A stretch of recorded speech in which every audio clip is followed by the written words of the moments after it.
Welcome back, Scallywags. It's another working well on a Wednesday. Still on one ocean, sunny Puerto Rico. Oh my gosh, San Juan. So this week we're talking about the SeaDeck that's on the boat. When I saw this product, I thought like people did it just for aesthetics because it looks good, but it turns out way more benefits than that. So Blue Sea Systems there in the Skagit Valley, they helped us out with this, and it's really good. I mean, it does look beautiful. Look at this Around the Americas little emblem they put right here in front of the mast. It's just super cool. Look at that. But you'll notice we're barefoot, right? Just coming up here, it's probably 90 degrees today.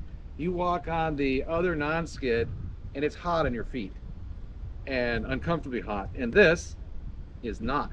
I mean, it's warm, but it's super, so you're working by the mast here, it's not slippery. Even better is like you get up on the cabin top, you're putting reef ties in or putting the mainsail away or whatever, you're up on the cabin top and same thing. You feel really secure, you don't feel like you're gonna slip.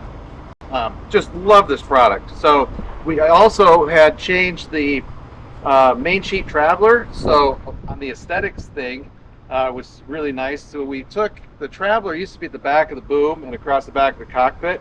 We took it off and there was about 50 holes from these bolts that we plugged with epoxy, but SeaDeck to the rescue, didn't have to paint it or anything. They just put it across the back and around the cockpit and just covered that up and made it look so much better. So it looks good, it's cool, it's super safe.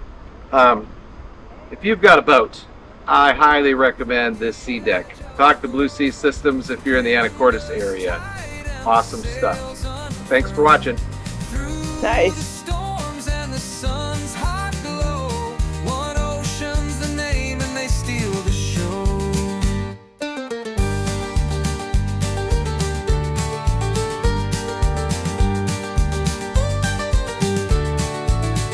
Flags are flying and the laughter soars, salt on their lips as adventure roars.